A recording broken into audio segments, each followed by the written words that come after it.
Hello hi നമസ്കാരം. മായ കാഴ്ചകളുടെ പുതിയൊരു അധ്യായത്തിലേക്ക് ഏവർക്കും ഹാർദമായ സ്വാഗതം. ഞാനിപ്പോൾ നിൽക്കുന്നത് തിരുവനന്തപുരം ബാലരാമപുരം എന്ന സ്ഥലത്താണ്. ബാലരാമപുരം എന്ന് കേൾക്കുമ്പോൾ തന്നെ നമുക്കറിയാം കൈത്തറികളുടെ നാടാണ്. അതെ, ഒരു കാലത്ത് ഗതകാല സ്മരണകൾ ഉണർത്തുന്ന അല്ലെങ്കിൽ എന്താ പറയേണ്ടത്, നമ്മുടെ തിരുവനന്തപുരംകാർക്ക് ഏറ്റവും അഭിമാനം നൽകുന്ന ഒരു സ്ഥലമായിരുന്നു ബാലരാമപുരം എന്ന് പറയുന്നത്. 1980 കാലഘട്ടത്തിലൊക്കെ വളരെ സജീവമായിരുന്നു ഈ കൈത്തറി യൂണിറ്റുകളൊക്കെ. എല്ലാ വീടുകളും അന്ന് കൈത്തറി ശാലകളായി പ്രവർത്തിച്ചിരുന്നു. അന്നൊക്കെ ഈ ചെറിയ ചെറിയ വീടുകളിലൊക്കെയാണ് ഈ കൈത്തറി ചെയ്തുകൊണ്ടിരുന്നത്. എന്നാൽ ഇത് ഇപ്പോൾ വലിയ യൂണിറ്റുകളായിട്ടൊക്കെ മാറിയിട്ടുണ്ടെങ്കിലും ഇന്ന് നെയ്യാൻ അറിയുന്നവർ വളരെ ചുരുക്കം ചിലർ മാത്രമാണ്. പാരമ്പര്യമായി നെയ്തുകൊണ്ടിരുന്ന ആൾക്കാരിൽ പലരും ഇന്ന് അന്യം നിന്ന് പോയിക്കൊണ്ടിരിക്കുന്നു, അല്ലെങ്കിൽ അവരുടെ മക്കളൊക്കെ പല ജോലികൾ തേടി പോയത് കാരണം ഇന്ന് ഈ ഒരു നെയ്യാൻ അറിയുന്നവർ വളരെ ചുരുക്കം ചിലർ മാത്രമാണ്. അതെ, ഇന്ന് മായ കാഴ്ചകൾ പ്രിയ പ്രേക്ഷകർക്ക് മുന്നിൽ പങ്കുവയ്ക്കുന്നത് കൈത്തറി വിശേഷങ്ങളാണ്. കൈത്തറി മാത്രമല്ല, നമുക്കറിയാം നല്ല കസവ് കിട്ടണം എന്നുണ്ടെങ്കിൽ തീർച്ചയായിട്ടും ബാലരാമപുരത്ത് തന്നെ വരണം, അല്ലേ? അതെ, അപ്പോൾ ഇന്ന് ഇതിൻ്റെ വിശേഷങ്ങളാണ് പ്രിയ പ്രേക്ഷകരുമായി ഞാൻ പങ്കുവയ്ക്കുന്നത്.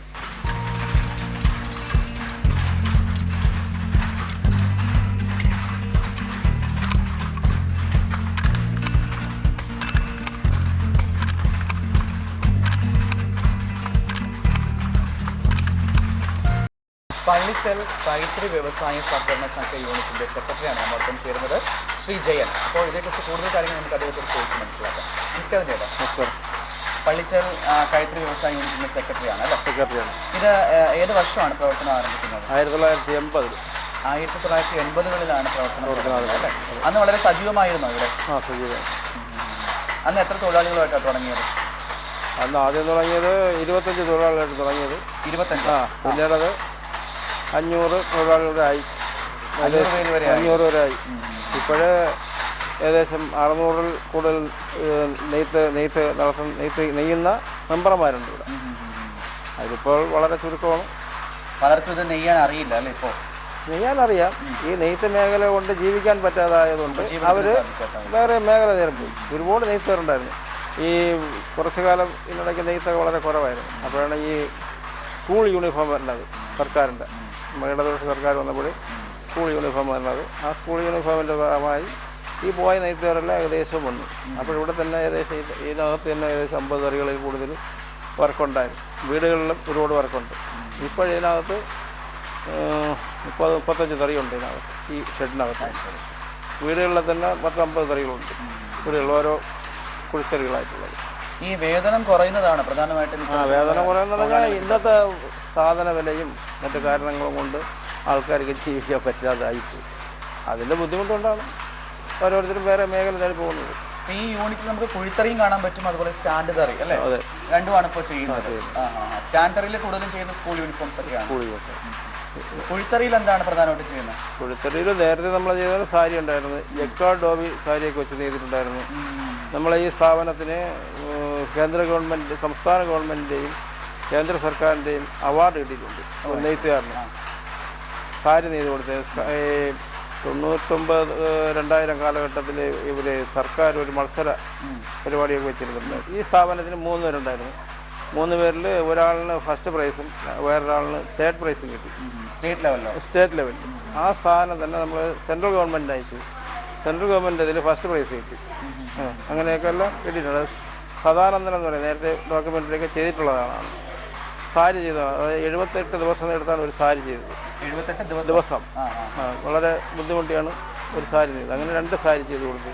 അങ്ങനെ ഓരോരുത്തരും 2 സാരി. സാധാരണ സാരിയായിരുന്നു? കസവ് സാരി? കസവ് സാരി, പ്യൂർ കസവില്ല സാരിയാണ്. നല്ല ഡിസൈനൊക്കെ ഇട്ട്. ഇപ്പം കസവ് ചെയ്യുന്നില്ല ഇവിടെ? ഇപ്പം കസവ് ചെയ്യുന്നില്ല. ഇപ്പം കസവ് സാധനങ്ങളും കൈത്തറി സാധനങ്ങളും വളരെ ചിലവ് കുറവാണ്. എന്നുവെച്ചാൽ തമിഴ്നാട്ടിൽ നിന്ന് വളരെ വില കുറച്ച് ആൾക്കാർക്ക് സാധനം കിട്ടുന്നു. അതുകൊണ്ട് നമ്മുടെ സാധനം ചിലവില്ല. നെയ്തെടുക്കുന്നതിന് എപ്പോഴും പകിട്ട് കൂടുതലാണ്, നിൽക്കുന്നതാണ് അല്ലേ? ഇപ്പോൾ ഈ അല്ലാതെ പ്ലാസ്റ്റിക്കിലൊക്കെ കസവ് നെയ്ത് വരുന്നുണ്ടല്ലോ അല്ലേ? പ്ലാസ്റ്റിക് അല്ല, ഈ അതായത് ഉണ്ടല്ലോ പോളിസ്റ്ററും മിക്സ് ചേർന്ന് വരുന്നത്, പോളിക്കോട്ടനായിട്ട് ചെയ്ത് വരുന്നുണ്ട്. കസവ് വാങ്ങാൻ ആൾക്കാർ എനിക്ക് തോന്നുന്നു കുറച്ച് കോസ്റ്റ്ലിയാണ്. ഇപ്പം അതേ സാധനം അഭയം കസവിട്ട് ചെയ്താൽ അതേ 3-5-4-5 പുടവ കാണിയൊക്കെ നമ്മൾ ചെയ്ത് കൊടുക്കുമായിരുന്നു. ഇപ്പോൾ ഒരു പുടവ കാണി ചെയ്യണമെങ്കിൽ 25,000 രൂപയാവും. ആ സാധനം 5000 രൂപ കൊടുക്കാൻ പറ്റും. അത് കുറഞ്ഞ കസവാണെങ്കിൽ. അപ്പോൾ ആ ഒരു ചിലവ് കുറഞ്ഞതുകൊണ്ടാണ് മെയിനായിട്ട്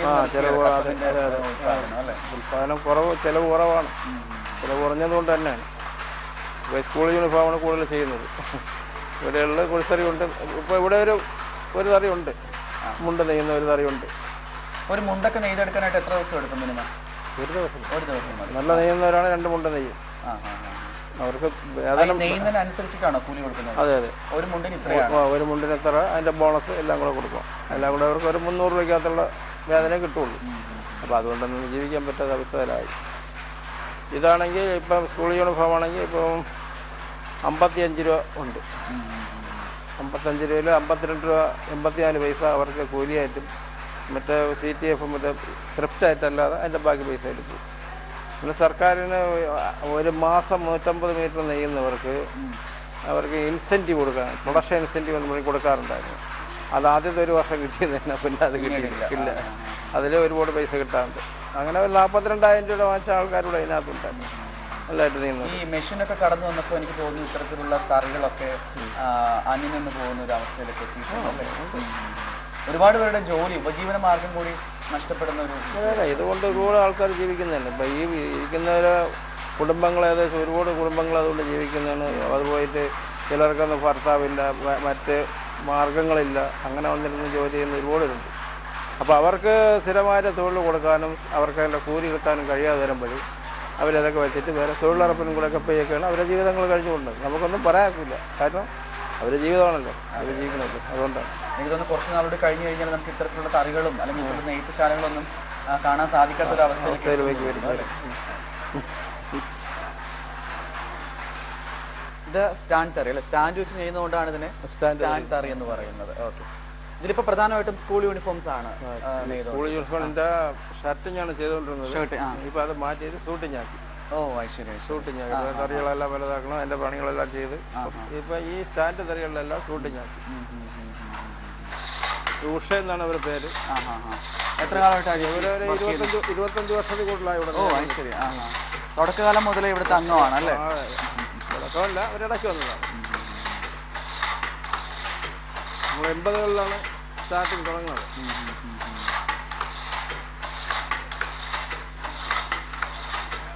ഇത് നെയ്യുന്നത് ഒരു പ്രത്യേക ശൈലിയാണ്. കൈയും കാലും ഒരേ സമയം വർക്ക് ചെയ്യണം അല്ലേ? ശരീരം കംപ്ലീറ്റ് വർക്ക് ചെയ്താലേ നെയ്യാൻ പറ്റുള്ളൂ. അതിനുള്ള മനസ്സ് വേണം, കണ്ണ്, ക്ഷമയാണ് വേണ്ടത് പ്രധാനമായിട്ട് ക്ഷമ ഉണ്ടെങ്കിൽ മാത്രമേ ഇത് നെയ്ത് കൊണ്ടുപോകുള്ളൂ. എത്ര പേരുടെ ശ്രമമാണ് അല്ലേ ഒരു നെയ്തെടുക്കുക എന്നുള്ളത്. അവര് എത്ര നേരം ഇരുന്ന് അതിന്റെ മൂട്ടിൽ ഇരുന്നിട്ടാണ് ഇതൊക്കെ ചെയ്യുന്നത്. മാത്രമല്ല, ഇതിന്റെ പിന്നിൽ വേറെ ഒരുപാട് വർക്കിംഗ് ഉണ്ട്. ഈ തറികളെല്ലാം സെറ്റ് ചെയ്യണം, അതിനറിയാവുന്ന ആശാരി വേണം. അതെല്ലാം തറികളൊക്കെ എടുത്തുകൊണ്ട് പിന്നെ ഇതിന് ഈ വിഴുത അച്ചുവിഴുതെല്ലാം കോർത്ത് ഈ നെയ്യാനുള്ള രൂപത്തിലായി കൊടുക്കണം. ഒരുപാട് പ്രോസസ് ഉണ്ട് ഇത് കഴിഞ്ഞ് കഴിഞ്ഞാൽ. അതെ. പിന്നെ അതിന് താര് ചുറ്റണം, അതിനാല് പിന്നെ അതിൻ്റെ ഓടം മറ്റു കാര്യങ്ങളെല്ലാം വേണം. ഒരുപാട് സാധനം ഉണ്ടെങ്കിൽ മാത്രമേ ഇത് നിസ്സാരം തന്നെ ആ ടെമ്പ് വരെ അത് വരെ ഇല്ലെങ്കിൽ നെയ്യാനൊക്കില്ല. ഓ ശരി. അതെ. ബെസ്സെന്ന് പറയുന്നത് കണക്കെന്ന് പറയും. ഇത് മറ്റൊരു സ്റ്റാൻഡ് തറിയാണ്. ആദ്യകാലം മുതൽക്കുള്ള ഒരു തൊഴിലാളിയാണ് ഇദ്ദേഹം. അപ്പോൾ ഈ തറികളൊക്കെ സെറ്റ് ചെയ്ത് കൊടുക്കുന്ന ചേട്ടനാണ് തോന്നുന്നു അല്ലേ? മാസ്റ്ററാണ്. ഓ ശരി. വീവിംഗ് മാസ്റ്ററാണ്. ശരി. ഇതും ഈ പറഞ്ഞ പോലെ തന്നെ സ്കൂൾ യൂണിഫോം തന്നെയാണ് ചെയ്തിരിക്കുന്നത്. ഇതെങ്ങനെയാണ് നിങ്ങൾക്ക് സ്കൂളിൽ നിന്ന് ഓർഡർ കിട്ടുമോ അതോ എങ്ങനെയാണ്? സർക്കാർ ഓർഡർ തരും. അപ്പോൾ എത്രയാണ് ഒരു സ്കൂളിന് വേണ്ടുന്ന എത്രയാണെന്ന് അവർ പറയുമോ? എത്ര എണ്ണം വേണമെന്നുള്ളത്? കേരളത്തിലുള്ള 7ാം ക്ലാസ്, അതായത് 1ാം ക്ലാസ് മുതൽ 7ാം ക്ലാസ് വരെയുള്ള കുട്ടികൾക്കാണ് യൂണിഫോം കൊടുക്കുക. അതായത് 10ാം ക്ലാസ് വരെ അടുത്ത് ആക്കുന്നു എന്ന് പറയുന്നുണ്ട്. എന്നാൽ മാത്രമേ കൂടുതൽ തൊഴിൽ കിട്ടുള്ളൂ. ഇപ്പോൾ ഈ ഓർഡർ ഇവിടെ നിന്ന് അടുത്തുള്ള സ്കൂളിൽ നിന്നാണോ അതോ കേരളത്തിൽ നിന്നുള്ള എല്ലാ സ്ഥലത്തു നിന്നും? കേരളത്തിലും സർക്കാർ സ്ഥാപനം, സർക്കാർ സ്കൂളിലുള്ള എല്ലാ സ്കൂളിലും വരും അല്ലേ? അതായത് 1 മുതൽ 7 വരെ അതിലുള്ളൂ. ഈ ഒരു കോവിഡ് കാലം എങ്ങനെയാണ്? പ്രതിസന്ധി ഉണ്ടായിരുന്നോ? കോവിഡ് കാലം നെയ്ക്കൊന്നുമില്ലായിരുന്നു. നമ്മൾ നെയ്ത് വെച്ച സാധനം എല്ലാം ഇവിടെ അത് കെട്ടിക്കിടക്കുന്നു. കുട്ടികൾ കൊടുക്കാൻ പാടില്ലാതായി. അങ്ങനെ ആയപ്പോൾ നെയ്ത്ത് ഒരുപാട് കുറഞ്ഞു.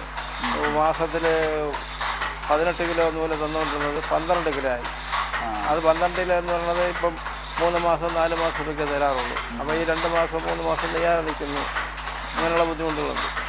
സ്ഥിരമായിട്ട് തൊഴിൽ കിട്ടുന്നില്ല. നമുക്കും സാമ്പത്തിക ബുദ്ധിമുട്ടുകൊണ്ട് സ്ഥാപനത്തിനും തൊഴിൽ കൊടുക്കാൻ കഴിയുന്നില്ല. ഈ സ്റ്റാൻഡ് തറിയും കുഴിത്തറിയും തമ്മിൽ എന്താണ് വ്യത്യാസം പ്രധാനമായിട്ടുള്ളത്? സ്റ്റാൻഡ് തറി എന്ന് പറയുമ്പോൾ നമുക്ക് ഒരുപാട് ഐറ്റങ്ങൾ ചെയ്യാം. അതായത് ബെഡ്ഷീറ്റ് ഐറ്റങ്ങളും ഷീറ്റ് ഐറ്റങ്ങൾ, ടർക്കി ടവല്, ഇങ്ങനെയുള്ള ഐറ്റങ്ങളെല്ലാം ഈ സ്റ്റാൻഡ് തറി ചെയ്യാം.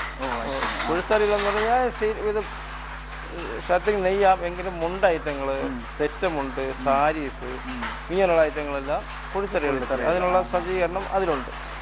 അതേപോലെ പ്രധാനമായിട്ട് ബെഡ്ഷീറ്റ്, സ്കൂൾ യൂണിഫോംസ്, ബെഡ്ഷീറ്റും ഈ ഷീറ്റ് ഐറ്റങ്ങൾ, കൈലി ഐറ്റങ്ങളെല്ലാം ഇതിൽ നെയ്യാം. മെഷീൻ എന്ന് പറയുന്നത് ഇത് ഡ്രാട്ട് എന്ന് പറയും. ഇതിൽ നമ്മൾ ഇതിൻ്റെ പാവുകളെല്ലാം ഓടുന്നത്, പാവെല്ലാം ഇതിൽ ഓടാം. പാവ് ഇതിൽ ഓടാം, കുഴിത്തറിയിൽ നെയ്യുന്ന പാവ് ഓടാം, ഈ ഇതിൽ നെയ്യുന്ന പാവ് ഓടാം. പിന്നെ കളർ ഐറ്റങ്ങൾ, വിളമ്പിൽ പാവെന്ന് ഉദ്ദേശിക്കുന്നത് പാവം നമ്മൾ നെയ്യുന്ന ഇതാണ്. ഇതിനെയാണ് പാവെന്ന് പറയുന്നത്. പാവെന്ന് പറഞ്ഞതാണ് നമ്മൾ ലോളറിൽ ചുറ്റാൻ വേണ്ടിയുള്ള. പിന്നെ അതിൻ്റെ കളറായിട്ട് കര വെറൈറ്റികളും, പിന്നെ ഈ കസവുകൾ വിവിധ രീതിയിൽ ഓടി എടുക്കുന്നതെല്ലാം ഇതിലാണ്. നമുക്കിവിടെ വന്നു കഴിഞ്ഞാൽ എപ്പോഴും സജീവമായി വർക്ക് ചെയ്യുന്ന ആൾക്കാരെ കാണാൻ പറ്റും. ഇതുപോലെ നെയ്തെടുക്കുന്ന ഒരുപാട് പേരുടെ ശ്രമം ഇതിൻ്റെ പിന്നിലുണ്ട്. ഒരു വസ്ത്രം നെയ്തെടുക്കുക എന്നുള്ളത് ചെറിയൊരു കാര്യമല്ല. ഒരുപാട് പ്രോസസ്സിങ്ങിലൂടെയാണ് ഒരു വസ്ത്രം നെയ്തെടുക്കുന്നത്. നമുക്ക് കാണുമ്പോൾ വളരെ നിസ്സാരമായിട്ട് തോന്നുമെങ്കിലും ഇതിൻ്റെ പിന്നിൽ പ്രവർത്തിക്കുന്നവരുടെ ആ ഒരു എഫേർട്ട് നമ്മൾ തീർച്ചയായിട്ടും കണ്ടില്ല എന്ന് വയ്ക്കാൻ പറ്റില്ല. ഇതൊക്കെ തന്നെയാണ് തീർച്ചയായിട്ടും മായ കാഴ്ചകളിൽ നിന്ന് നമുക്ക് പേരിട്ട് വിളിക്കാൻ പറ്റുന്നത്. ഇത് സ്റ്റാൻഡ് തറിയാണ്. ഞാൻ നേരത്തെ പറഞ്ഞ പോലെ തന്നെ സ്റ്റാൻഡിൽ ഇരുന്നുകൊണ്ട് നമ്മൾ സ്റ്റാൻഡ് വെച്ചിട്ട് ചെയ്യുന്നതാണ് ഈ സ്റ്റാൻഡ് തറികൾ എന്ന് പറയുന്നത്. ഇനി നമുക്ക് കുഴിത്തറി നോക്കാം. ഈ കുഴിത്തറി എന്ന് പറയുമ്പോൾ കുഴിയിൽ ഇറങ്ങിയിരുന്ന് നെയ്യുന്നതാണ് കുഴിത്തറി എന്ന് പറയുന്നത് കേട്ടോ. നമുക്ക് കുഴിത്തറി എന്താണ് നമുക്കൊന്ന് പരിചയപ്പെടാം.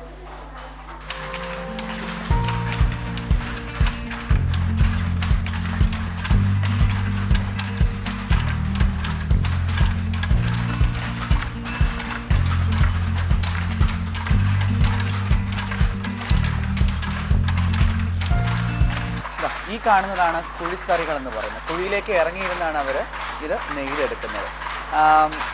ഇതും ഈ പറഞ്ഞ പോലെ തന്നെ 90 കാലഘട്ടത്തിൽ ചെയ്തതാണ് അല്ലേ? ആദ്യകാലം മുതലൊക്കെ ഉണ്ട് ഇത്. 80 കാലഘട്ടത്തിലുണ്ട്. ഇവിടെ വന്നപ്പോൾ 95 സ്ഥാപനം നേരത്തെ എല്ലാം വീടുകളിലായി. അപ്പോൾ നെയ്ത്തെല്ലാം ഉണ്ട്. ഇതിൽ പ്രധാനമായിട്ടും മുണ്ട്, കസവ് സാരിയൊക്കെയാണ് ഈ തറികളിലൊക്കെ നെയ്തെടുക്കുന്നത്. ഇപ്പോൾ യൂണിഫോം. കുഴിത്തറിയിൽ ഇപ്പോൾ ഇവിടെ എത്ര സ്റ്റാഫുകളുണ്ട് മൊത്തത്തിൽ? ഇവിടെ 23 പേരുണ്ടായിരുന്നു. ഇപ്പോൾ ഒരു 3-4 പേരില്ല. ഇതൊക്കെ നെയ്യുന്നത് കസവ് സാരികളുടെയാണോ? ഇല്ല, ഇതിപ്പോൾ സ്കൂൾ യൂണിഫോമിൻ്റെ ഷർട്ടിങ്ങാണ്. അതും ഇതിനകത്ത് ചെയ്യാൻ പറ്റും അല്ലേ? ചെയ്യാൻ പറ്റും. അതിൻ്റെ പിക്ക് കുറവാണ്, അതുകൊണ്ട് അതിൻ്റെ വീതി കുറവാണ്. ഇത് കുറവായതുകൊണ്ട് ഈ കറികളിൽ ചെയ്യാൻ പറ്റും. അതിനും സ്റ്റാൻഡ് തറി മോഡലിലുള്ള രീതിയിലാണ്. ഇതിലപ്പോൾ കാല് വെച്ച് പ്രവർത്തിപ്പിക്കേണ്ട കാര്യം വരുന്നില്ല, കൈ മാത്രം വർക്ക് ചെയ്തുണ്ട്. താഴെ ഉണ്ട് അല്ലേ? അവിടെ സ്റ്റാൻഡ് തറി ചെയ്യുന്ന പോലെ തന്നെ താഴെയും ഉണ്ട്. ഇതിന്റെ മെലീഡി എന്ന് പറഞ്ഞാൽ വേറെ രീതിയാണ്. നമുക്ക് ഇങ്ങനെ നോക്കുമ്പോൾ കൈ മാത്രമേ വർക്ക് ചെയ്യുന്നുള്ളൂ അല്ലേ? ഈ വിഴുത് പിണി, ഈ പിണി താഴണമെങ്കിൽ ആ കാലുകൊണ്ട് അതിനുള്ള സജ്ജീകരണം അതിൽ ചെയ്തിട്ടുണ്ട്. അതുപോലെ തന്നെയാണ് സ്റ്റാൻഡ് തറി പോലെ തന്നെ കുഴിയിലേക്ക് ഇറങ്ങിയിരുന്ന് ചെയ്യുന്നത് മാത്രമേ വ്യത്യാസമേ ഉള്ളൂ അല്ലേ? ഇതിനിപ്പോ പ്രത്യേകം ട്രെയിനിങ് ഒക്കെ കൊടുക്കുന്നുണ്ട്. ഇപ്പൊ ട്രെയിനിങ് ഇല്ല, നേരത്തെ ട്രെയിനിങ് ഉണ്ടായിരുന്നു. ഇപ്പൊ കണ്ണൂർ വെവേഴ്സ് സർവീസ് സെന്ററിന്റെ 40 പേർക്കുള്ള ട്രെയിനിങ് നമ്മൾ കൊടുത്തിട്ടുണ്ട്. അവരൊന്നും ആയില്ല, അതുകൊണ്ട് വരുമെന്ന് അവർ പറയുന്നു. ഇവിടെ ട്രെയിനിങ് ചെയ്യാനുള്ള സംവിധാനം ഇവിടെ ഒരുക്കിയിട്ടില്ല അല്ലേ? ഉണ്ട്, നമ്മളെ ഉണ്ട്. അവർ വരുമ്പോൾ ആരെങ്കിലും പുതിയ കുട്ടികളൊക്കെ അന്വേഷിച്ച് വരുന്നുണ്ടോ? എങ്ങനെയാണ് പുതിയ ആൾക്കാർ പഠിക്കാൻ താല്പര്യം കാണിക്കുന്നുണ്ട്? വലുതായിട്ടില്ല. കുറച്ച് ആൾക്കാർ. വരുമാനമാണ് പ്രധാന പ്രശ്നം അല്ലേ?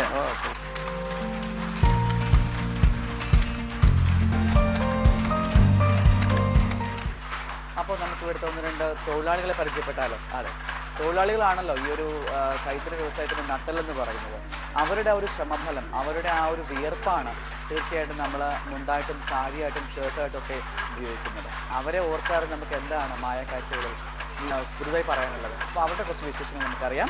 നമ്മളോടൊപ്പം ചേരുന്നു ഈ കുഴിത്തറി ചെയ്യുന്ന ശ്രീമതി ശൈലജ ചേച്ചി. നമസ്കാരം ചേച്ചി. എത്ര കാലമായിട്ട് ഇവിടെ വർക്ക് ചെയ്യുന്നുണ്ട്? 8-10 വർഷമായിട്ട് വർക്ക് ചെയ്യുന്നുണ്ട്. എങ്ങനെയാണ് ഈ ജോലി? വളരെ ബുദ്ധിമുട്ടേറിയ ജോലിയാണോ?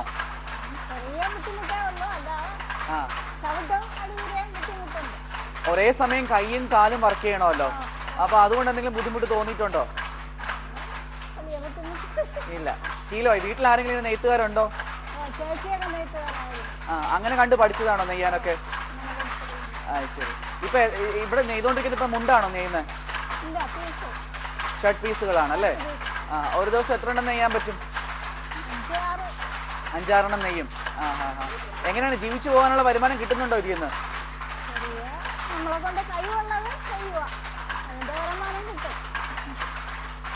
വീട്ടിലെല്ലാവരും സപ്പോർട്ടാണോ? വീട്ടിലെ ഹസ്ബൻഡൊക്കെ ഈ ഫീൽഡിലാണോ അതോ വേറെ ജോലിയാണോ ചെയ്യുന്നത്? വേറെ ജോലിയാണ്. മക്കളൊക്കെയോ?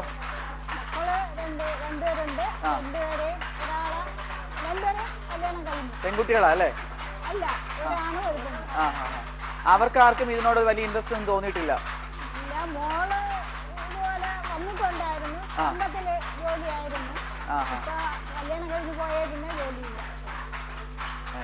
ചേച്ചി എങ്ങനെയാണ്? ഇഷ്ടം കൊണ്ടാണോ വരുന്നത് അതോ ജീവിക്കാൻ ഒരു ഉപജീവനം എന്നുള്ള രീതിക്കാണോ? ആ, എത്ര മണിക്കൂർ വർക്ക് ചെയ്യും ഇവിടെ വന്നിട്ട്?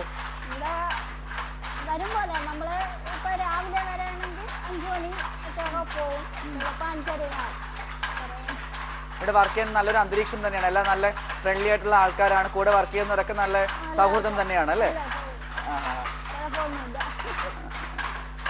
നമ്മുടെ അന്നന്ന് കഴിഞ്ഞു പോകാനുള്ള ഒരു വരുമാനം ഇതിൽ നിന്ന് കിട്ടുന്നുണ്ടോ? കിട്ടുന്നുണ്ട് അല്ലേ? ആ, എന്താണ് കുറച്ചുകൂടി നല്ലൊരു വേതനം കിട്ടിക്കഴിഞ്ഞാൽ ഒരുപാട് ആൾക്കാർ ഇതിൽ വരുന്ന അങ്ങനെ എന്തെങ്കിലും ചിന്തയുണ്ടോ മനസ്സിൽ?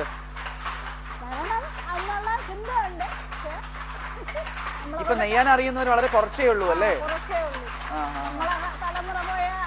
ആരുമില്ല. ആ, ഇപ്പൊ എല്ലാം മെഷീൻ വന്നതോടുകൂടി ഇത്തരത്തിലുള്ള എഫേർട്ട് ചെയ്യാൻ അല്ലെങ്കിൽ ഇത്രയും ബുദ്ധിമുട്ട് ചെയ്യാനുള്ള ആർക്കും ഈ ഒരു മനസ്സ് കാണിക്കുന്നില്ല.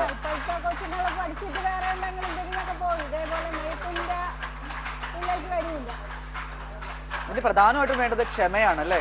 കാരണം നമ്മൾ ഇത്രയും അവേഴ്സ് ഇരുന്ന് ഇത്രയും മണിക്കൂറുകളോളം ജോലി ചെയ്യുന്നു. അപ്പോൾ ഒരു ക്ഷമാപൂർവ്വം ചെയ്യണ്ടേ? ഓരോ ഈ നൂലുകളൊക്കെ അല്ലേ അകന്നു പോകാതെ ഒക്കെ ചെയ്യണ്ടേ? ആ ഹാ ഹാ. ഇത് എന്താണ് പ്രധാനമായിട്ട് നെയ്യുമ്പോൾ ശ്രദ്ധിക്കേണ്ട കാര്യങ്ങൾ എന്തൊക്കെയാണ്? പൊട്ടാൻ പാടില്ല. ഈ ഇഴ അഥവാ പൊട്ടിപ്പോയി കഴിഞ്ഞാൽ എങ്ങനെയാണ്? ചേർത്ത് വെക്കുവോ? ആ,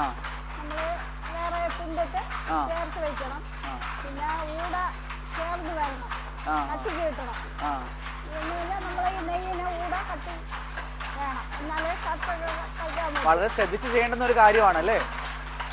എങ്ങനെയാണ് ഈ കുഴിയോട്ട് ഇറങ്ങിയിരുന്ന് ജോലി ചെയ്യുമ്പോൾ ഇത്രയും നേരം നിന്നല്ലേ ചെയ്യുന്നത് നമ്മളല്ലേ? ജസ്റ്റ് ഒന്ന് ചാരി നിൽക്കാനേ പറ്റുള്ളൂ. ബാക്കി ഫുൾ ടൈം നമ്മൾ നിന്ന് കാലും കൈയും ഒരേപോലെ വർക്ക് ചെയ്യുന്നതല്ലേ? സന്തോഷം ചേച്ചി. കണ്ടില്ലേ അവരെത്ര പണിപ്പെട്ടാണ് അവരുടെ ആ ജോലി പൂർത്തിയാക്കുന്നത്. ഓരോ ജോലിക്കും അതിൻ്റെതായ ബുദ്ധിമുട്ടുണ്ട് നമുക്കറിയാം. എങ്കിലും ഇത്തരത്തിലുള്ള ആൾക്കാർ സമൂഹത്തിൽ നമ്മൾ അറിയണം ഇവരുടെ എഫേർട്ട് എന്താണ്, ഇവർ നമുക്ക് വേണ്ടി ചെയ്യുന്ന സേവനങ്ങൾ എന്താണെന്നൊക്കെ. പലപ്പോഴും നമ്മൾ ഇത്തരത്തിലുള്ള ആൾക്കാരെ തിരിച്ചറിയാതെ പോകുന്നു, അല്ലെങ്കിൽ ഇവരുടെ കഷ്ടപ്പാടുകൾ നമ്മൾ മനസ്സിലാക്കാതെ പോകുന്നു. അതെ, ഇത്തരത്തിലുള്ള ഫാക്ടറികൾ അല്ലെങ്കിൽ ഇത്തരത്തിലുള്ള നെയ്ത്ത് ശാലകളിൽ വരുമ്പോഴാണ് നമുക്ക് അവരുടെ കഷ്ടപ്പാടുകൾ എന്തൊക്കെയാണെന്ന് മനസ്സിലാകുന്നത്. അവർക്ക് അർഹിക്കുന്ന ഒരു കൂലി ഇനിയെങ്കിലും ഗവൺമെൻറ്റിൻ്റെ ഭാഗത്തു നിന്നും ഒക്കെ ഉണ്ടാവട്ടെ എന്ന് നമുക്ക് ഈ ഒരു അവസരത്തിൽ പ്രാർത്ഥിക്കാം. നമ്മൾ വേറൊരു കുഴിത്തറിയിലാണ് നമ്മളിപ്പോൾ നിൽക്കുന്നത്. ഇവിടെ ചേച്ചി വളരെ സജീവമായിട്ട് വർക്ക് ചെയ്യുന്ന ഒരു ചേച്ചിയാണ്. നമുക്ക് ചോദിക്കാം എന്താ വിശേഷമാണ്. നമസ്കാരം ചേച്ചി, പേര്? രത്നകുമാരി. എത്ര കാലമായിട്ട് വർക്ക് ചെയ്യണം ഇവിടെ? 25 വർഷമായിട്ട്. തുടക്കകാലം മുതലൊക്കെ ഇവിടെ ഉണ്ട് അല്ലേ? ശരി ശരി. എങ്ങനെയാണ് ഈ ജോലി ഇഷ്ടമാണോ ചെയ്ത്?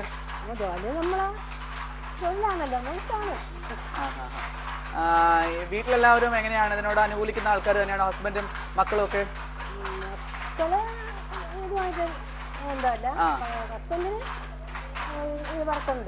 ചെയ്യാറുണ്ട് ഈ പണി? ഇപ്പൊ ഇതൊന്നും ഇപ്പൊ ഇനി കുറച്ച് ദിവസം കൂടി കഴിഞ്ഞു കഴിഞ്ഞാൽ ഇതൊന്നും നമുക്ക് കാണാൻ പറ്റില്ല അല്ലേ? ഇങ്ങനെ നെയ്തെടുക്കുന്നതും ഒക്കെ. അതെ, പുതുതായിട്ട് ആരും ഇങ്ങനെ ഇത് പഠിക്കാനായിട്ട് ആഗ്രഹം പ്രകടിപ്പിക്കുന്ന പിള്ളേരും ഇല്ല. ഇത് ഒരുപാട് ശ്രമകരമായ ഒരു ജോലിയാണല്ലോ. നമുക്ക് കാണുമ്പോൾ നമുക്ക് ഒരു മുണ്ടും അല്ലെങ്കിൽ സാരിയൊക്കെ കാണുമ്പോൾ വളരെ ഭംഗിയായിട്ട് നമുക്ക് ഫീൽ ചെയ്യും. പക്ഷെ ഇതിന്റെ പിന്നിൽ തുടക്കം എന്നുള്ള അല്ലെങ്കിൽ ആ ഒരു നെയ്തെടുക്കുക എന്നുള്ളത് ഒരു വലിയ പ്രോസസ്സാണ് അല്ലേ? അത് കഴിഞ്ഞ് പല പല പ്രോസസ്സിലൂടെയാണ് കടന്നു പോകുന്നതെങ്കിലും ഈ നെയ്തെടുക്കുക, ഈ പാവുക എന്നൊക്കെ പറയുന്നത് വലിയൊരു ബുദ്ധിമുട്ടേറിയ ജോലി തന്നെ അല്ലേ? നമ്മുടെ ശരീരം കാലും കൈയും ഒരുപോലെ ഒരേ സമയം വർക്ക് ചെയ്യണം.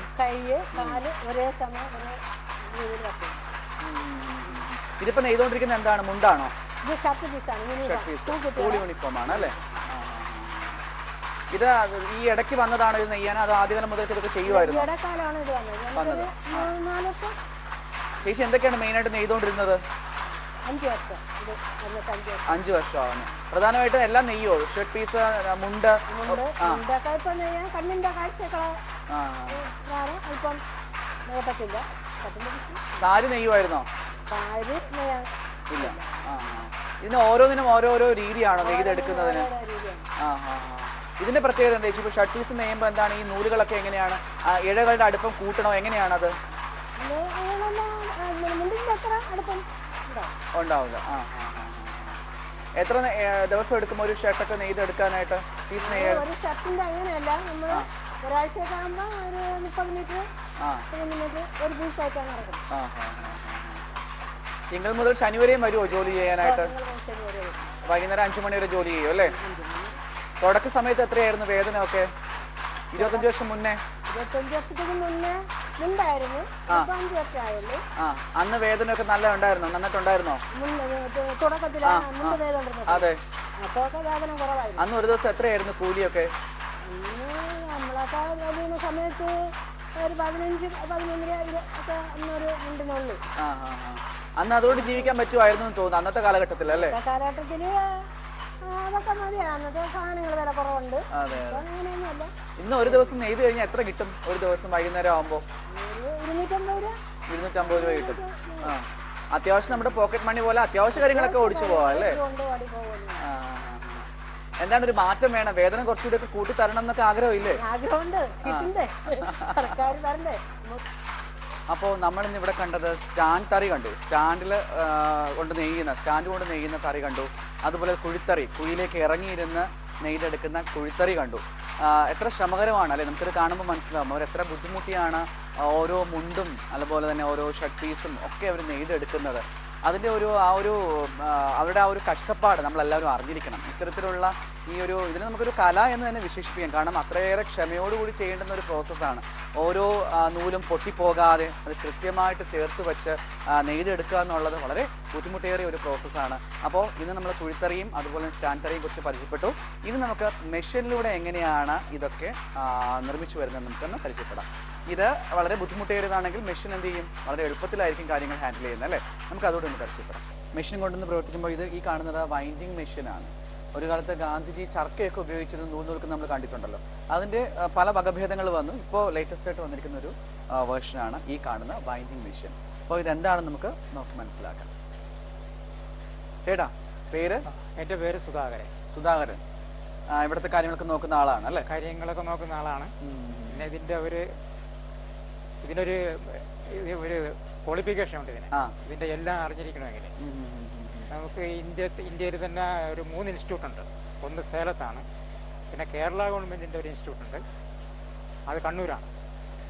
അപ്പോൾ ആ കണ്ണൂർ ഒരു 6 മാസത്തെ ട്രെയിനിങ് പ്രത്യേകം. അതായത് ഈ തൊഴിലുകളെല്ലാം അറിഞ്ഞതിന് പുറമെ പിന്നെ ഇതിൻ്റെ ഒരു ടെക്നിക്കൽ സൈഡുണ്ട്, അത് പഠിക്കണം. അതും കൂടി പഠിച്ചു.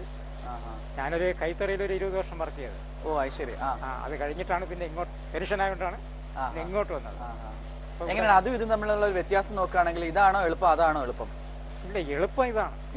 ഇത് മെഷീൻ ആകുമ്പോൾ നമുക്ക് അധികം പണിയില്ലല്ലോ. അധികം ആളിന്റെ ജോലി, ഈ മാൻ പവർ വളരെ കുറഞ്ഞിരിക്കും. മറ്റത് ഇതെല്ലാം നേരത്തെ ഞാൻ പറഞ്ഞ പോലെ ഗാന്ധിയുടെ ആ ചർക്ക പോലെ വെച്ച് ഇങ്ങനെ ചുറ്റിക്കൊണ്ടിരിക്കണം. അതിന്റെ ഒരു 12-18 ഇരട്ടി വരെ ഇതിൽ ചെയ്യാൻ പറ്റും, കൂടുതൽ ചെയ്യാൻ പറ്റും. ഇത് ഒരേ സമയം 12 എണ്ണം വർക്ക് ചെയ്യും. അതും ഹൈ സ്പീഡിലാണ്, അതിനേക്കാൾ സ്പീഡിൽ. മറ്റേത് ഈ 12ന്റെ 1% അതിൽ നടക്കും. അതും ആ 1% തന്നെ വളരെ സ്പീഡ് കുറവാണ്. പതിയെ അതിലൊരു മുണ്ട് ഒരാൾ ഒരു ദിവസം ഒരു മുണ്ട് നെയ്യും, ഇതേപോലത്തെ ഒരു മുണ്ട് നെയ്യും. അതേസമയം ഇതിലെന്ന് പറയുമ്പോൾ അത് 12 മുണ്ടായി മാറുന്നു. അതിന്റെ വ്യത്യാസം അതാണ്. പവറിലും മാൻ പവർ കുറഞ്ഞിരിക്കും അല്ലേ? പറഞ്ഞാലേ നമുക്ക് സമയ ലാഭമുണ്ട്. പിന്നെ ഉൽപ്പന്നത്തിന്റെ വില ഒരുപാട് വ്യത്യാസം വരും. കൈകൊണ്ട് ചെയ്ത ഒരു മുണ്ടെടുക്കുമ്പോൾ ഇപ്പോൾ ഒരു മീഡിയം ക്വാളിറ്റി ഉള്ള ഒരു മുണ്ടുവാണെങ്കിൽ 650-700 രൂപയ്ക്ക് അടുത്ത് കൊടുക്കണം അവിടെ ഉൽപ്പാദന സ്ഥലത്ത്. ഇവിടെ അതേ ആ മുണ്ട് ഒരു 350 അതിന് താഴെ നിൽക്കുന്നുള്ളൂ. അങ്ങനെയുള്ള വ്യത്യാസമാണ്. ഇത് നമുക്കൊന്ന് പ്രവർത്തിപ്പിച്ച് കാണിച്ചാലോ? നോക്കാം. ഇതാണ് ഇതിന്റെ വർക്ക്.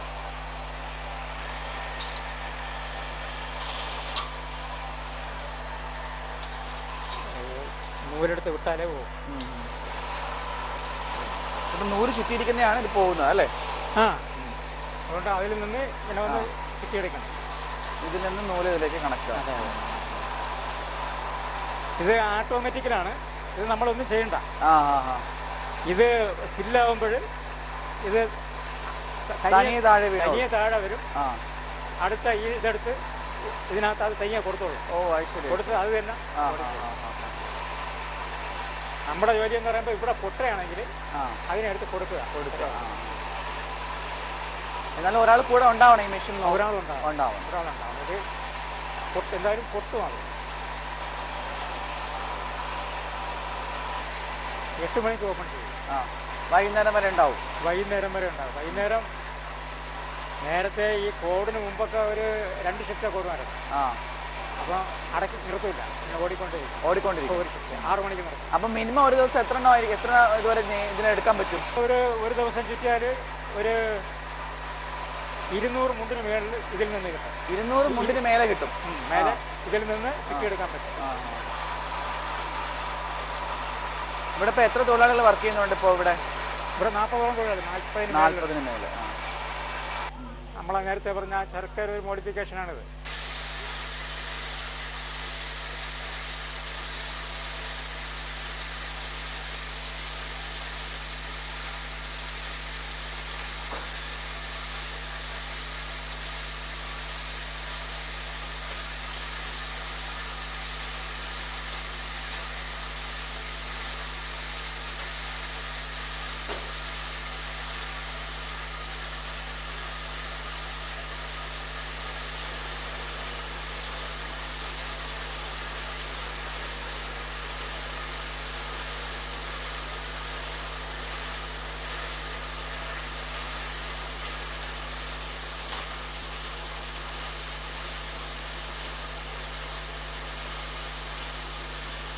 ഇത് നമ്മളിപ്പോൾ ഈ കണ്ട മെഷീനിൽ നിന്ന് മുന്നേ ഉള്ള മെഷീനാണ്. ഇതിൽ അത്രയും കുറവാണ് ഇതിനകത്ത് ചുറ്റാൻ പറ്റുന്നത്. കുറച്ച് സ്ലോ ആണ്, സ്പീഡ് കുറവാണ് അല്ലേ? പിന്നെ നേരത്തെ കണ്ടില്ലേ, ആള് നിന്ന് തന്നെ ഇത് കൊടുക്കണം. ഓരോന്നും നമ്മൾ തന്നെ ഇത് കണക്ട് ചെയ്ത് കൊടുക്കണം അല്ലേ? അതിനകത്ത് ഓട്ടോമാറ്റിക്കലായിട്ട് തന്നെയാണ്. എല്ലാം ഓട്ടോമാറ്റിക്കലായിട്ട് ഒരാൾ വെറുതെ നോക്കി നിന്നാൽ മതി. പൊട്ടുന്ന നൂല് മാത്രം ജോയിൻ ചെയ്ത് കൊടുത്താൽ മതി അതിനകത്ത്. അതെ, ഇതാവുമ്പോൾ പിന്നെ ഇത് എടുത്ത് കൊടുക്കണം. ഇത് ഫില്ലാകുമ്പം തിരിച്ചെടുക്കണം. പിന്നെ ഈ നൂലായിട്ട് കണക്ട് ചെയ്ത് കൊടുക്കണം. അങ്ങനെ ആയിട്ടുണ്ട്. ഇതിപ്പോഴും ഉപയോഗിക്കുന്നുണ്ടല്ലോ ഇവിടെ? ഇപ്പോഴും ഉപയോഗിക്കുന്നുണ്ട്. ഇതിപ്പോൾ ഇങ്ങനെ ഈ ചർക്ക മോഡൽ സാധനം ഇവിടെ ഇല്ല. ഇതിലൊരു ദിവസം എത്ര എണ്ണം നമുക്ക് എടുക്കാൻ പറ്റും? അതിനകത്ത് 200ഓളം ഉണ്ട്. 200ഓളം. ഇതിലാണെങ്കിൽ ഒരു 100 മുണ്ടിന് താഴെ. 100 മുണ്ടിന് താഴെ വരുള്ളൂ. നമ്മളെ കൈത്തറിയിലാണെങ്കിൽ 2 മുണ്ടിന് കിട്ടും. അതാണ് വ്യത്യാസം. നമ്മളെ ഈ മുണ്ടിന്റെ ബോർഡർ ഉണ്ടല്ലോ, ഈ കര, അതൊക്കെ ചുറ്റുന്ന ഒരു കര ചുറ്റുന്നതാണ് അല്ലേ? അത് ആ ചർക്കയുടെ ഒരു ചെറിയൊരു മോഡൽ അതിനകത്തുണ്ട്. ഇതാണ്ട് ഇത് കണ്ടില്ലേ, അതിൻ്റെ ഒരു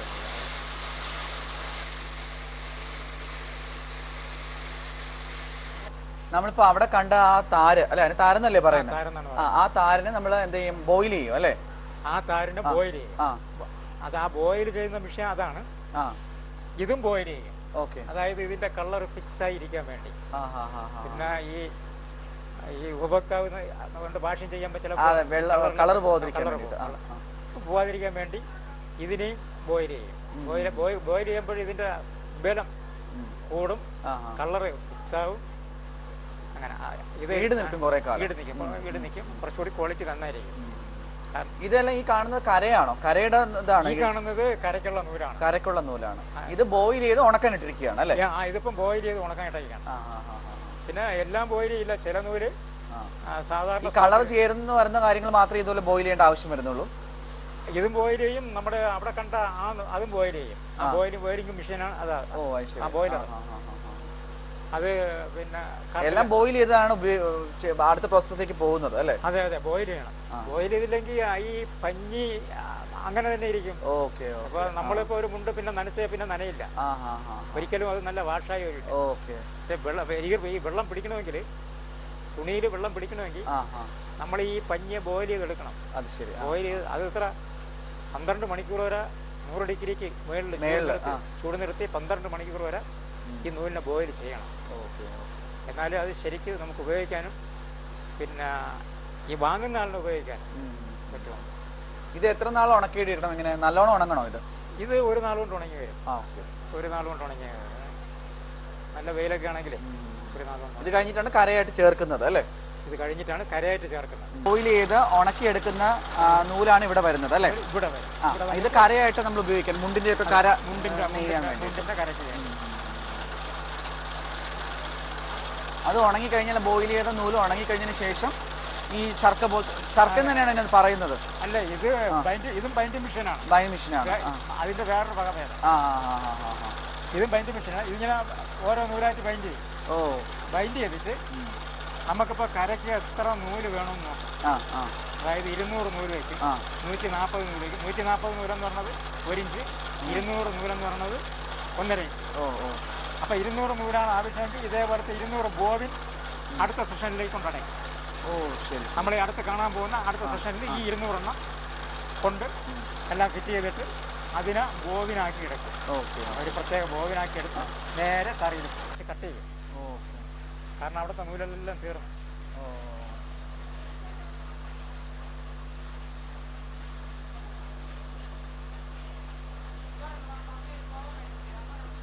കിട്ടണില്ല. ഇവർ വിളിച്ചിട്ടും കിട്ടിയില്ല.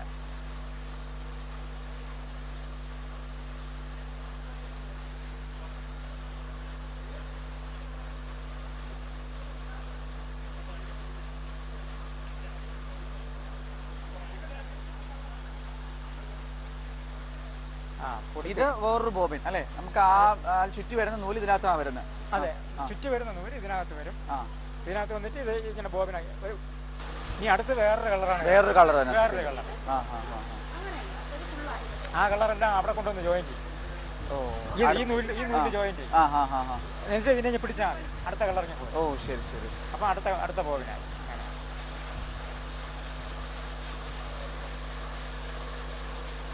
ഇനി ഇത് കഴിഞ്ഞ അടുത്ത പ്രോസസ്സ് എന്താണ്?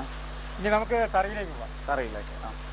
അപ്പോൾ നമ്മളിപ്പോൾ നിൽക്കുന്നത് പവർ ലൂമിലാണ്. അതെ, ഇവിടെയാണ് ഈ നെയ്ത് വരുന്ന നൂലുണ്ടല്ലോ അതെല്ലാം തുണിയായിട്ട് മാറുന്നത് ഇവിടെ വന്നിട്ടാണ്. നമ്മൾ കാണുന്ന മുണ്ടായിട്ടും സാരിയായിട്ടും ഒക്കെ മാറുന്നത് ഈ ഇവിടെ പവർ ലൂമിൽ വന്നതിന് ശേഷമാണ് അത്തരത്തിൽ നമ്മുടെ കൈകളിലേക്ക് എത്തുന്നത്. നമുക്ക് ഉള്ളിൽ വളരെ ശബ്ദമാണ്, മെഷീനൊക്കെ പ്രവർത്തിച്ചുകൊണ്ടിരിക്കുന്ന ശബ്ദമായതുകൊണ്ട് നമ്മൾ പുറത്ത് നിൽക്കുന്നത്. ചേട്ടാ, ഇവിടുത്തെ പ്രോസസ്സ് എന്തൊക്കെയാണ് പ്രധാനമായിട്ട് ചെയ്യുന്നത്? ഇവിടെ ഇതിപ്പോ നമ്മൾ കണ്ടത് ഈ തറകളിലെല്ലാം മുണ്ട് ധോത്തിയാണ് ചെയ്യുന്നത്. പിന്നെ ഇതിലെന്നെ ഒരുപാട് കാര്യങ്ങൾ ചെയ്യാൻ പറ്റും. ഇതിൽ സാരി നെയ്യാൻ പറ്റും, പിന്നെ സെറ്റ് മുണ്ട് നെയ്യാൻ പറ്റും, പിന്നെ നമ്മളെ ഷർട്ടിങ്, പാൻറ് പീസ്, എന്ത് വേണോ ഇതിൽ ചെയ്യാൻ പറ്റും. എല്ലാം ഈ മെഷീൻ തന്നെയാണ് ചെയ്യുന്നത്. ഈ മെഷീൻ തന്നെയാണ് എന്ത് വേണോ ഇതിൽ ചെയ്യാം. നമ്മളെന്താണോ ഉദ്ദേശിക്കുന്നത് അത് ചെയ്തെടുക്കാം. നെയ്തെടുക്കുന്നതിന്റെ ഏറ്റവും ലാസ്റ്റ് പ്രോസസ്സാണ് ഇവിടെ നടക്കുന്നത് അല്ലേ? നെയ്തെടുക്കുന്നതിന്റെ ലാസ്റ്റ് പ്രോസസ്സിംഗ് ആണ്. ഇതിപ്പോ തുണിയായി കഴിഞ്ഞു. ഇനി ഇതിൽ നമുക്ക് ചെറിയൊരു ഫിനിഷിംഗ് പണിയുണ്ട്. ഈ ഇളകി നിൽക്കുന്ന നൂലിനൊക്കെ കറക്റ്റ് ചെയ്യുക, പിന്നെ ഭംഗിയായി ഫോൾഡ് ചെയ്യുക, മടക്കുക, അങ്ങനെയൊക്കെയുള്ള ചെറിയ പണിയാണ്. അയൺ ചെയ്യുക, ഇങ്ങനെയൊക്കെ ഉള്ളതേ ഉള്ളൂ. ബാക്കി എല്ലാം ഇവിടെ പൂർത്തിയാവുകയാണ്. നമ്മൾ അവിടെ നേരത്തെ കണ്ട ബോബിൻ ചുറ്റുന്നത് ഒരുപാട് ആൾക്കാരുടെ ശ്രമഫലമാണ് ഇവിടെ അല്ലെ? ഒരു വസ്ത്രമായിട്ട് മാറി നമ്മുടെ കൈകളിലേക്ക്. അവിടെ നിന്നൊരു 20ഓളം ആൾക്കാരുടെ അധ്വാനം കൊണ്ടാണ് ഇത് ഓരോ മെറ്റീരിയലും ഇവിടെ വരുന്നത്. ഇവിടെ വന്ന് ഇതിനെല്ലാം തറയിൽ ആഡ് ചെയ്യുമ്പോഴും ആണ് ഒരു മുണ്ടായി വരുന്നത്. ഇതിപ്പോ ഒരു ഈ മെഷീൻ 4 എണ്ണം ഓട്ടിക്കും. ഒരാൾ 4 എണ്ണം ഓട്ടിക്കും. ഒരു മെഷീനിൽ നിന്ന് ഏതാണ്ട് 4-5 മുണ്ടിന്റെ ഇടയ്ക്ക് വരും ഒരു ദിവസം. അപ്പം 4 തറി ഓട്ടിക്കുമ്പോൾ ഏകദേശം 20 മുണ്ടോളം കിട്ടും. 20 മുണ്ടോളം. അത് കൈത്തറിയിലാകുമ്പോൾ ഒരു മുണ്ടേ കിട്ടും. മെഷീന്റെ ഗുണം അതാണ് അല്ലേ? അതെ, അതാണ് കൈത്തറി ഈ പവർ ലൂമായിട്ടുള്ള വ്യത്യാസം. ഈ ഈടിൽ എന്തെങ്കിലും വ്യത്യാസം വരുമോ? കയ്യിലുണ്ടാക്കി ചെയ്യുന്നതും ഈടിൽ വ്യത്യാസം വരില്ല. ഈടിൽ ഒരിക്കലും വ്യത്യാസം വരില്ല. പിന്നെ ഇതിനകത്ത് വേറൊരു ഇതുണ്ട്. ഇതിൻ്റെ ഈ നീളം, വീതി എന്നൊക്കെ പറയണത് കൈത്തറി ഇതുമായിട്ട് ചെറിയൊരു വ്യത്യാസം. അതായത് അതെന്ന് പറയാം, അതിൻ്റെ നമ്മളൊരു ഡബിൾ മുണ്ട് കൊടുക്കുമ്പോൾ കര നല്ല സ്ട്രൈറ്റാണ് നിൽക്കുന്നത് കൈത്തറിയാണ്. നല്ല സ്ട്രൈറ്റ് ആയിരിക്കും, നല്ല അതിൻ്റെ ഒരു ഇണക്കം കാണുക. പക്ഷേ ഇതിന് അത്രയും ഇല്ല, ഒരു ശകലം കുറവായിരിക്കും. വീടിന് ഒരു വിഷയമില്ല. അതും ഇതും ഒരേ ഇത് തന്നെയാണ്. കുറച്ചുകൂടി ബലം കൂടിയ നൂലിതാണ്. വില കുറവും നമുക്ക് ഇതിൽ വരുന്നത് പവർ ലൂം ചെയ്ത് വരുന്നതിനാണ് വില കുറവ്. വിലയും കുറവ്, കുറച്ചുകൂടി സ്ട്രെങ്ത്, അതായത് കുറച്ചുകൂടി ബലമുള്ള നൂല് ഇതിലാണ്. കാരണം അതല്ലെങ്കിൽ ഇതിൽ നിൽക്കില്ല നൂല്. മെഷീനിൽ നിൽക്കത്തില്ല അല്ലേ? കൈകൊണ്ടാണെങ്കിൽ ഇതിന്റെ കുറച്ച് ക്വാളിറ്റി കുറഞ്ഞ നൂലായാലും കൈകൊണ്ടാകുമ്പോൾ നിൽക്കും. അതെ അതെ. അപ്പോൾ ക്വാളിറ്റി ഇതാണ് കുറച്ചുകൂടി നല്ലത്. മറ്റേത് എന്ന് പറയുമ്പോൾ ഒരു പ്രത്യേക വേറൊരു ഇതാണ്. അതെല്ലാം നല്ല നീറ്റായിരിക്കും, കറക്റ്റായിരിക്കും. കൈകൊണ്ട് ചേർത്താണല്ലോ. കറക്റ്റ് അളവും ഒക്കെ അളവ് എല്ലാം നല്ല കറക്റ്റായിരിക്കും, കരയെല്ലാം നല്ല കറക്റ്റായിരിക്കും. അല്ലാതെ വേറെ ക്വാളിറ്റിക്ക് വ്യത്യാസം വരില്ല. അത് തന്നെ. അപ്പോൾ നമ്മൾ ഇവിടുത്തെ ഈ ലാസ്റ്റ് പ്രോസസ്സാണ് ഇപ്പോൾ കണ്ടുകൊണ്ടിരിക്കുന്നത്. തീർച്ചയായിട്ടും നമ്മൾ നേരത്തെ കണ്ടു കുറേ ആൾക്കാർ എന്തൊക്കെ പണിപ്പെട്ടിട്ടാണ് ഇവിടേക്ക് ആ നൂലുകൾ എത്തുന്നത്. ആ നൂല് എത്തിക്കഴിഞ്ഞാൽ മുണ്ടായിട്ടോ അല്ലെങ്കിൽ സാരിയായിട്ടോ ചേട്ടൻ പറഞ്ഞ പോലെ തന്നെ ഷർട്ടായിട്ടോ ഒക്കെ മാറുന്നത് ഈ പവർ ലൂമിൽ വെച്ചിട്ടാണ്.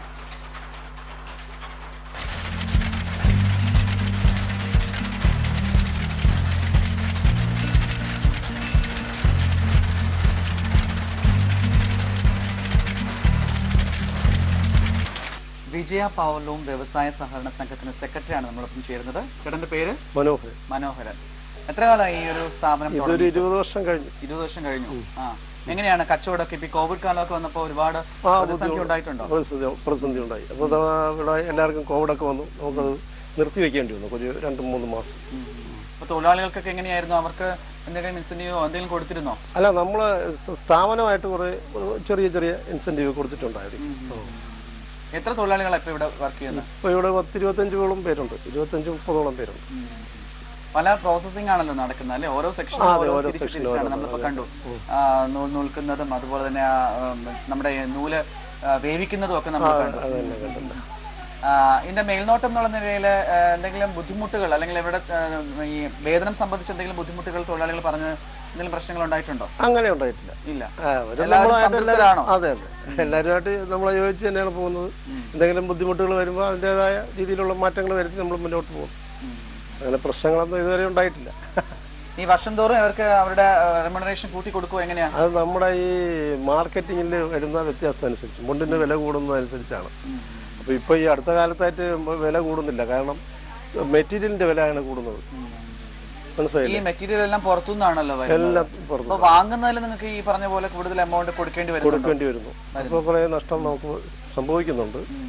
പക്ഷെ അത് നമ്മളിപ്പോൾ നോക്കിയിട്ട് കാര്യമില്ല. നമ്മളെപ്പോഴും തൊഴിലാണ് പ്രധാനമായിട്ട് ഈ തൊഴിൽ നടത്തിക്കൊണ്ട് പോവുക.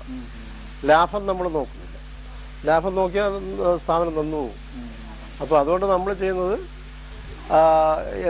എത്ര വിലയായാലും ആ വില കൊടുത്ത് നമ്മൾ ആ സാധനം വാങ്ങിച്ച് കൊണ്ടുവന്ന് ഇവിടുത്തെ വർക്ക് നടന്നുകൊണ്ടേയിരിക്കും. കാരണം അല്ലെങ്കിൽ തൊഴിലാളികളുടെ അവരുടെ ജീവിത പ്രശ്നങ്ങൾ ബുദ്ധിമുട്ടാവില്ലേ?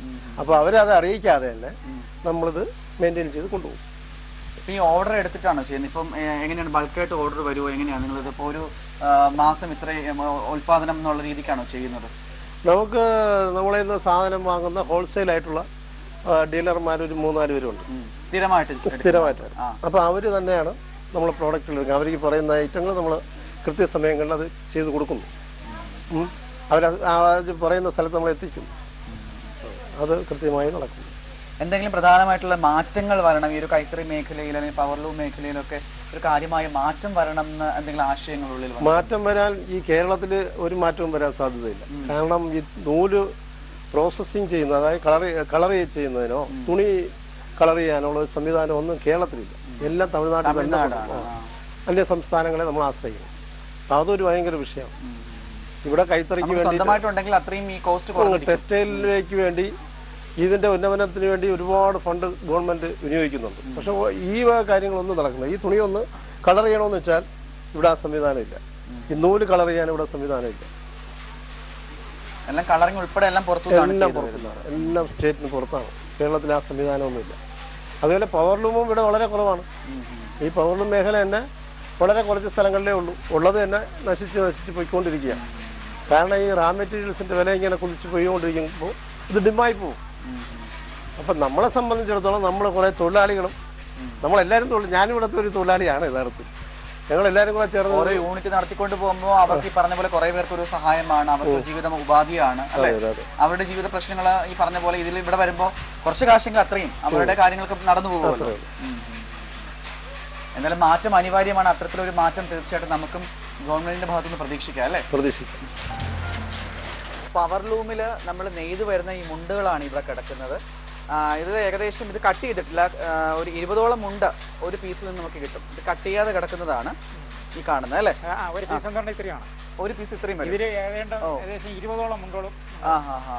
അത് 4 മീറ്ററാണ് ഒരു മുണ്ടിന്റെ അളവ്. ഒരു 4 മീറ്ററാണ് ഒരു മുണ്ടിന്. ആ 2 ഐറ്റത്തിൽ വരും. 4 മീറ്റർ വരും, 360 വരും. 360 ഇത്തിരി സ്കെൽറ്റ് ആയിട്ടുള്ള ആളുകൾക്ക് 360. പിന്നെ 4 എന്ന് പറയുമ്പോൾ ഇത്തിരി നല്ല വയറൊക്കെ ഉള്ള ആളിന് 4 മീറ്റർ വേണം. ഇതിലപ്പോ കുറെ വേസ്റ്റ് വരത്തില്ല ചേട്ടാ? ഇപ്പൊ നമ്മൾ കട്ട് ചെയ്തെടുക്കുമ്പോ ബാക്കി അധികം കുറെ അങ്ങനെ വരില്ല. വേസ്റ്റ് എന്നുള്ളത് ഇതേപോലത്തെ നൂല് ഇങ്ങനെ വേസ്റ്റ് ആയിട്ട് വരും. അത്രേ ഉള്ളൂ. അത്രേ ഉള്ളൂ. ഇങ്ങനെയൊക്കെയുള്ള ഇത് പിന്നെ കട്ട് ചെയ്ത് ക്ലീൻ ചെയ്ത് അയൺ ചെയ്ത് മടക്കി ആ മുണ്ടായിട്ട് വന്നതിന് ശേഷം ഇത് കട്ട് ചെയ്യും. അത് കഴിഞ്ഞിട്ട് നമ്മൾ അയൺ ചെയ്യും അല്ലേ? അയൺ ചെയ്യും. അയൺ ചെയ്തതിന് ശേഷമാണ് മടക്കുന്നത്? അല്ല ഇതിൽ നിന്ന് ഒന്നൊന്നായിട്ട് എടുത്ത് ഓരോ മുണ്ടായിട്ട് കട്ട് ചെയ്തെടുക്കും. ഓരോന്ന് കട്ട് ചെയ്ത് മടക്കും. മടക്കിയിട്ട് അതിന് ശേഷമാണ് അയൺ ചെയ്യുന്നത്. അതിൽ നിന്ന് കട്ട് ചെയ്ത് വരുന്നതാണ് ഓരോരോ പീസായിട്ട് കട്ട് ചെയ്തെടുക്കുന്നതാണ്. കട്ട് ചെയ്തെടുത്തതാണ്. ഇങ്ങനെ ഓരോരോ പീസായിട്ട് എടുക്കും. ഇതിന് ഓരോ മുണ്ടിന് എത്ര ചേട്ടാ വില വരുന്നതൊക്കെ? ഒരു 400 പുറത്ത് വരും. 400 പുറത്ത് വരും അല്ലേ? അതിൽ കുറച്ച് കസവുള്ളതുകൊണ്ടാണ് അത്രയും. ഇത് ഡബിൾ മുണ്ടാണോ? ഡബിൾ മുണ്ടാണ്. Double waste. ഇതൊരു അതിൽ നിന്ന് ഒരു 20-25 രൂപ ഇത് കുറയും. ഇത് കസവില്ലാത്തതുകൊണ്ട് അല്ലേ? പിന്നെ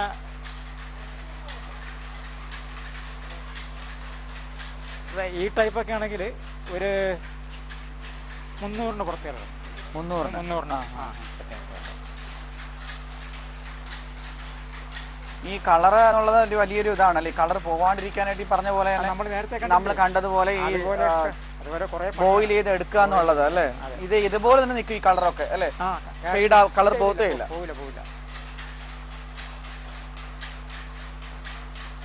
ഹാൻഡ് വാഷിങ്ങിൽ ഒരിക്കലും പോകില്ല.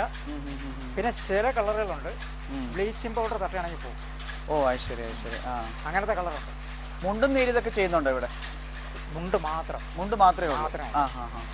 നേരത്തെ ചെയ്തിരുന്നു. നേരിത് ഇപ്പൊ ഇവിടെ ഇല്ല. ഇപ്പൊ ചെയ്യുന്നില്ല. കല്യാണ പുടവകളൊക്കെയോ? കല്യാണ പുടവകള് പവർ ലൂമില് ചെയ്യാറില്ല. കൈത്തറി തന്നെയാണ് എപ്പോഴും? കൈത്തറി തന്നെയാണ് അതിന്റെ. പിന്നെ തമിഴ്നാട്ടിൽ നിന്ന് വരുന്നുണ്ട് പവർ ലൂമിൽ ചെയ്ത പുടവയും കവണി. അത് പവർ ലൂമിൽ തന്നെ ചെയ്തു വരുന്നതാണ് അല്ലേ? അതെനിക്ക് തോന്നുന്നു കൈത്തറിയെക്കാട്ടിലും വില കുറവായിരിക്കുമല്ലോ. വില കുറവായിരിക്കും. പുടവയ്ക്ക് എനിക്ക് തോന്നുന്നു കൈത്തറിയിലൊക്കെ നല്ല എമൗണ്ട് വരും അല്ലേ? കൈത്തറിക്ക് നല്ല എമൗണ്ട് വരും. വിഭാഗ ആവശ്യത്തിനുള്ള പുടവയും കവണിയൊക്കെ ആണെങ്കിൽ കൈത്തറിയിൽ നല്ല എമൗണ്ട് വരും. 25-ന് മേലെ 30-ന് മേലെയൊക്കെ വരും. 25 ഒരു മീഡിയം ആണ്. അതിന്റെ അങ്ങോട്ട് ലക്ഷങ്ങളാവും. അതുവരെ പോകും. ലക്ഷങ്ങളാവുന്നുണ്ട്. 10,000 രൂപയ്ക്ക് കിട്ടും. കൈത്തറി തന്നെ കിട്ടും. 10,000 രൂപ കിട്ടും. പക്ഷെ പവർ ലൂം ആകുമ്പോൾ അതേ അളവിലും കാര്യങ്ങളിലും കാണാനൊക്കെ അതേ ഭംഗി പകിട്ട് അതുപോലെ നിൽക്കും.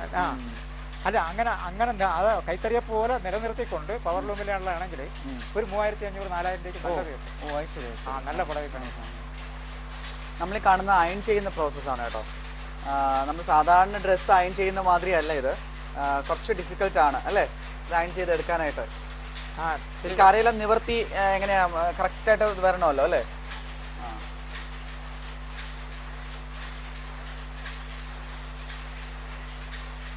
അവസാനത്തെ പ്രോസസ്സിംഗ് ആണ് നടന്നത്. ഇതിന് നേരെ കസ്റ്റമറുടെ കയ്യിൽ പോകും. ഇനി ഇതിലൊന്നുമില്ല. പാക്കിംഗ് ഒക്കെ വേറെയാണ് ചെയ്യുന്നത്? പാക്കിങ്ങിന് പ്രത്യേക പാക്കിംഗ് വരില്ല. അത് കടക്കാർ ചിലപ്പോൾ പ്രത്യേക പാക്കിംഗ് ചെയ്യുന്നത്. നമ്മൾ ഡയറക്റ്റ് കടയിൽ കൊടുക്കുക ചെയ്യുന്നത് അല്ലേ? നമ്മൾ കടയ്ക്ക് കൊടുക്കാറില്ല. ഈ കടയ്ക്ക് കൊടുക്കുന്ന ഏജൻസികൾ വരും. ഏജൻസികൾ വന്ന് എടുത്തിട്ട് അവർ വന്ന് നമുക്ക് 1000 പീസ് 2000 പീസൊക്കെ എടുത്തിട്ട് പോകും. അവർ കടയിൽ കൊടുക്കും. നമുക്ക് കടയായിട്ട് ബന്ധമില്ല. ഇവിടെ നിന്ന് ആൾക്കാർക്ക് വന്ന് വാങ്ങാൻ പറ്റും? ഇവിടെ നേരിട്ട് വന്നു കഴിഞ്ഞാൽ വാങ്ങാൻ പറ്റും. 1,000 100,000 എത്ര വേണം പക്ഷെ എല്ലാം ഒരേ വിലയാണ്. ഒന്ന് വാങ്ങുന്നതിന് ഒരു വില. 1000 പീസ് എടുത്താൽ അതേ വില. ശരി. 2 റേറ്റ് ഇല്ല. അങ്ങനെ നമ്മൾ കൈത്തറിയുടെ വിശേഷങ്ങൾ അറിഞ്ഞു. ഒരുപാട് സമയം നമുക്ക് വേണ്ടിയിട്ട് ചിലവഴിച്ചു. സന്തോഷം ചേട്ടാ. നമുക്കിപ്പോൾ കൈത്തറിയുടെയും പവർ ലൂമിൻ്റെ ഒക്കെ കാര്യങ്ങൾ മനസ്സിലാക്കാൻ സാധിച്ചു. ഇത്തരത്തിൽ ഈ ഒരു നമ്മുടെ വ്യവസായ മേഖലയ്ക്ക് എന്നും ഒരു മുതൽക്കൂട്ടാണ് ഇത്തരത്തിലുള്ള കൈത്തറി വ്യവസായവും പവർ ലൂമും ഒക്കെ അല്ലേ? അപ്പോൾ കൈത്തറിയിൽ നിന്നൊക്കെ ഈ പവർ ലൂമിലൊക്കെ വന്നപ്പോൾ ഒരുപാട് ആൾക്കാരുടെ ജോലി പോയെങ്കിൽ കൂടിയും നമുക്ക് പ്രൊഡക്ഷൻ കൂടി അല്ലേ? പ്രൊഡക്ഷൻ കൂടി. അതിൽ നിന്ന് കൈത്തറിയിൽ നിന്ന് തൊഴിഞ്ഞു പോയ ആൾക്കാർക്ക് കുറേ പേർക്കെങ്കിലും ഇതിൽ ജോലി ചെയ്ത് നിർത്തി കഴിയാനുള്ള ഒരു സംവിധാനം അതെ അതെ ഉണ്ട് എന്നുള്ളതാണ്. ഇത് പൂർണ്ണമായിട്ടും നശിച്ച് പോവില്ല എന്തായാലും. കാരണം മനുഷ്യൻ ഉള്ളിടത്തോളം കാലം എന്തായാലും വസ്ത്രം ഉപയോഗിക്കും. അതെ അതെ അതെ. അപ്പൊ പിന്നെ ഇതിനൊരു കൈകൊണ്ട് നെയ്തെടുക്കുന്നത് ഒരു പക്ഷെ ചിലപ്പോൾ നിന്ന് പോയാലും ഇത്തരത്തിലുള്ള മെഷീൻസ് ഒക്കെ ഉള്ളത് കൊണ്ട് നമുക്ക് തീർച്ചയായിട്ടും ഇത് വീണ്ടും മുന്നോട്ട് പോകുക തന്നെ ചെയ്യും അല്ലേ? നമ്മൾ ഈ കണ്ടതല്ല, ഇതിൻ്റെ മോഡിഫൈ ചെയ്ത മെഷീൻ വേറെ ഉണ്ട്. അതായത് നമ്മൾ അങ്ങോട്ടും ഇങ്ങോട്ടും ഒരു ഷട്ടിൽ ഓടുന്ന കണ്ടല്ല അതിൽ, അതില്ലാതെ തന്നെ നൂല് ഓട്ടോമാറ്റിക്കലായിട്ട് ജെറ്റ് ലൂം എന്നൊക്കെ പറയും. ജെറ്റ് ലൂം, അതായത് ജെറ്റ് ലൂം എന്ന് പറയുന്നത് വായുവിൻ്റെ സ്പോർട്സിൽ ഈ നൂല് അങ്ങോട്ടും ഇങ്ങോട്ടും പോകുന്നത് ശബ്ദമേ കാണില്ല. ഇതിൻ്റെ എത്രയോ ഇരട്ടിയാണ് പ്രൊഡക്ഷൻ കൂടുതൽ. അതിവിടെ ചെയ്യുന്നുണ്ടോ? ഇവിടെ നമ്മുടെ കേരളത്തിലൊന്നും വന്നിട്ടില്ല. തമിഴ്നാട്ടിൽ വന്ന് തുടങ്ങിയിട്ടുണ്ട്. ഉടനെ നമ്മുടെ കേരളത്തിൽ എത്താൻ സാധ്യത വളരെ കുറവാണ്. ഈ അടുത്താരൊന്നും നോക്കണ്ട, ഒരു 10-20-25 വർഷത്തേക്ക് നോക്കണ്ട. നല്ല കോസ്റ്റ്ലിയാണ്. അത്തരം വ്യവസായ സംരംഭകരൊന്നും നമ്മുടെ കേരളത്തിലില്ല. ഇതൊക്കെ തന്നെ ഇങ്ങനെ തട്ടിയും മുട്ടിയൊക്കെ പോകണമെന്നേ ഉള്ളൂ. തമിഴ്നാട്ടിൽ ഇത്തരം യൂണിറ്റിലെല്ലാം കറണ്ട് ഫ്രീ ആണ്. അതെ അതെ അതെ. ഇവിടെ അങ്ങനെയല്ല. ഇവിടെ നമുക്ക് സാധാ ഉപഭോക്താവ് അടയ്ക്കുന്നതിനേക്കാളും കൂടുതൽ പൈസ നമ്മൾ ഇവിടെ നിന്ന് അടയ്ക്കേണ്ടി വരും. പിന്നെ ഇതിൻ്റെ ഓരോ മെറ്റീരിയലും എല്ലാം തമിഴ്നാട്ടിൽ നിന്ന് വരണം, അല്ലെങ്കിൽ ബാംഗ്ലൂരിൽ നിന്ന് വരണം. നമ്മളിവിടെ ഉണ്ടാക്കുന്ന ഒരു സാധനം ഇതിനകത്തില്ല. ഇല്ല. കേരളത്തിൽ ഇതിൽ ഈ നൂലായാലും ഈ കാണുന്ന കളറായാലും കസവായാലും ഈ തറയുള്ള മെഷീനറിയിലുള്ള, അതായത് ഒരു മൊട്ട് സൂചി വരെ അന്യ സംസ്ഥാനത്തിന് വാങ്ങിക്കൊണ്ട് വന്ന് വെച്ച് ഉപയോഗിക്കണം. അതാണ് നമ്മുടെ ഇവിടുത്തെ. അതുകൊണ്ട് ഈ വ്യവസായത്തിൻ്റെ ഭാവി എന്താണെന്ന് പറയാൻ പറ്റില്ല, പക്ഷേ ഇത് നിലനിൽക്കുമെന്നുള്ളത് ഉറപ്പാണ്. എന്തായാലും നല്ലൊരു നാളേക്ക് വേണ്ടി നമുക്ക് ക്ഷമയോടെ കാത്തിരിക്കാം അല്ലേ? ഒരു മാറ്റം എല്ലാ മേഖലയിലും അനിവാര്യമാണെങ്കിലും ഇത്തരത്തിലുള്ള വ്യവസായം ഒരിക്കലും നിന്നു പോകില്ല എന്ന് തന്നെയാണ് ഇവിടുത്തെ തൊഴിലാളികളുടെ പ്രതീക്ഷ. അതെ, ഇത് മാത്രമല്ല, നമുക്ക് ഈ കസവ് നെയ്യുന്നതും ഒരു വലിയൊരു പ്രോസസ്സാണ്. പുടവയുണ്ടാക്കുന്നതും അത് നമുക്ക് ഇനി ഒരു വരുന്ന എപ്പിസോഡിൽ നമുക്ക് തീർച്ചയായിട്ടും പ്രേക്ഷകർക്ക് മുന്നിൽ എത്തിക്കാം. അപ്പോൾ എങ്ങനെയാണ് ഇതൊക്കെ നെയ്ത് വസ്ത്രമായി നമ്മുടെ കൈകളിലേക്ക് എത്തുന്നു എന്നുള്ളതാണ് നമ്മൾ ഇന്ന് ഈ പരിപാടിയിലൂടെ കാണിച്ചു തരുന്നത്. അപ്പോൾ എല്ലാവർക്കും ഈ ഒരു പ്രോഗ്രാം ഇഷ്ടപ്പെട്ട് കാണുമെന്ന് വിശ്വസിക്കുന്നു. അപ്പോൾ വീണ്ടും മറ്റൊരു വിശേഷം, മറ്റൊരു മായ കാഴ്ചയുമായിട്ട് നിങ്ങളുടെ മുന്നിലേക്ക് എത്തും. അതുവരേക്കും കാത്തിരിക്കുക. എല്ലാ പ്രിയ പ്രേക്ഷകർക്കും നന്ദി, നമസ്കാരം.